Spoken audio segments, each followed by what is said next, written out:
The first way is to obey to God if you want blessing. If you want a blessing, be obedient to God and other people.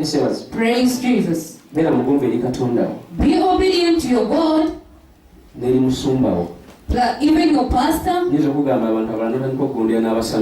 I may tell you other people and you start obeying to witch doctors. Be obedient to your God. Engeri endala eyokubiri gyetusobola okufunamu emikisa egamba nti tunoonyereze ate okutapinga kyeki mu Luganda? Through searching and tapping. Praise Jesus. Engeri eyokubiri. The second way how we can receive the blessing is through searching and tapping. Noonyereza. Research. Do a research. Ate tukitwale tapping, okay.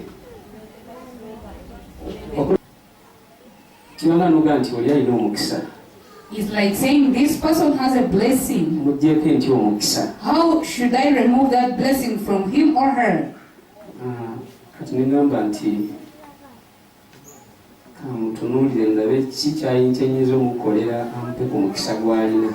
look at that person and I see how I can receive from the blessing that person has.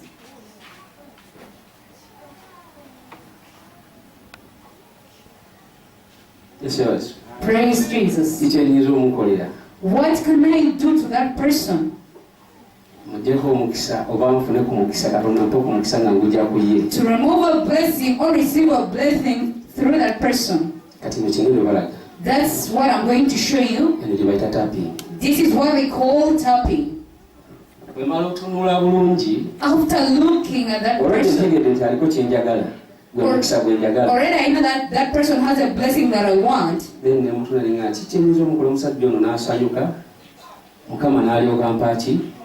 what can I do to make this man happy so that God gives me a blessing? I've seen. I'm going to do like this.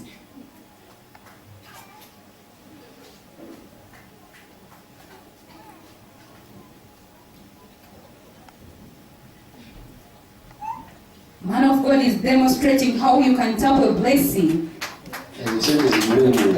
You buy a shoes. And I'm going to receive a blessing. Thank you, Jesus. Buy a shoe. Whether a sandal or a shoe. And I'm going to receive a blessing.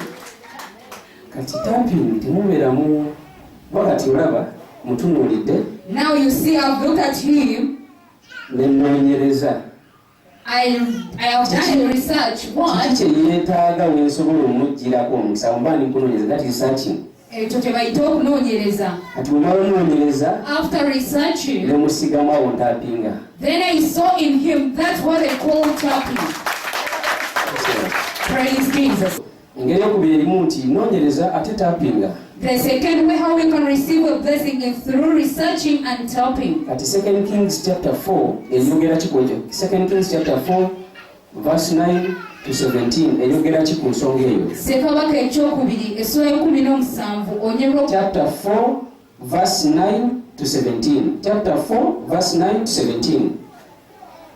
We are reading from the book of 2 Kings, chapter 4, verse 9 to 17. It says, "And she said unto her husband, Behold now, I perceive that this is a holy man of God, which passes by us continually. Let us make a chamber, I pray, on the wall, and let us set for him a bed, there, a table, a stool, and a candlestick. And it shall be, when he comes to us, that he shall turn into either. And it fell one day that he came hither, and he turned into a chamber, and lay there. And she said to Gehazi, his servant, Call this Shunammite. And when he had called her, she stood before him. And he said unto him, Say now unto her, Behold, you have been careful for us with all this care. What is to be done for you?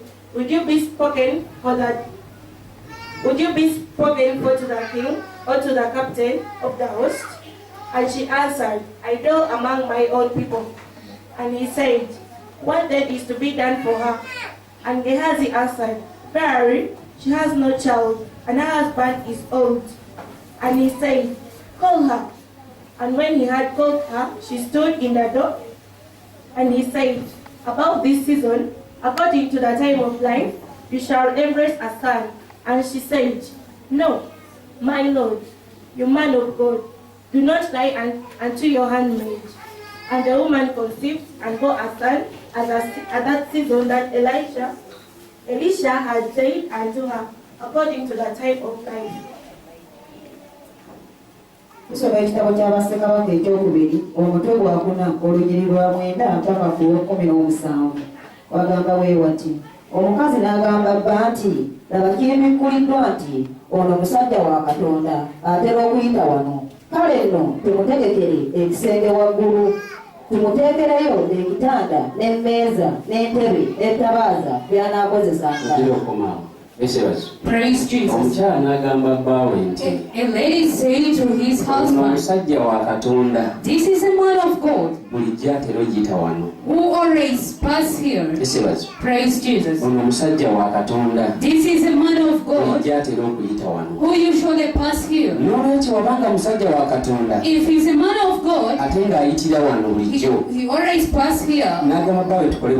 He told his husband that this man, this time around, let us do like this. Let us construct for him a house where he will sleep when he is tired. Let us put a bed, a chair, even the light. They be inside that house. Not him to suffer to go where he sleeps. This lady, when he looked to the man of God, when he saw that this man of God, he has a blessing. And this lady said, what should we do to make this man happy even with his God? Praise Jesus. What we have to do is this. When she's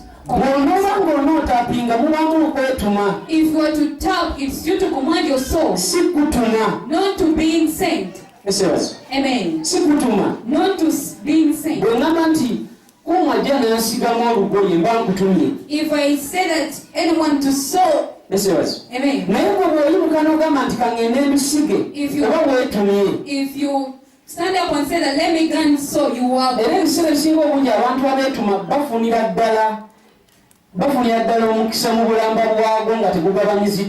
those people who send themselves, they receive a blessing in fully. They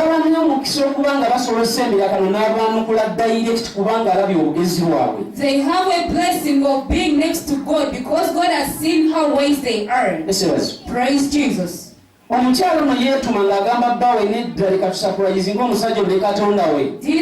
woman sent herself by telling his husband that let us separate this man of God with his God. Let us put a house where this man of God will rest after doing the works of God. If it was you, you find people have surprised you with side preparation. Praise Jesus. Now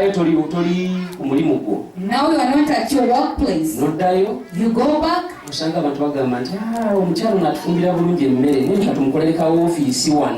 find people saying that when you find people when they are saying, when you found an office, if you have anointing and you have made those people have made you happy, what will you do? By the way, if you make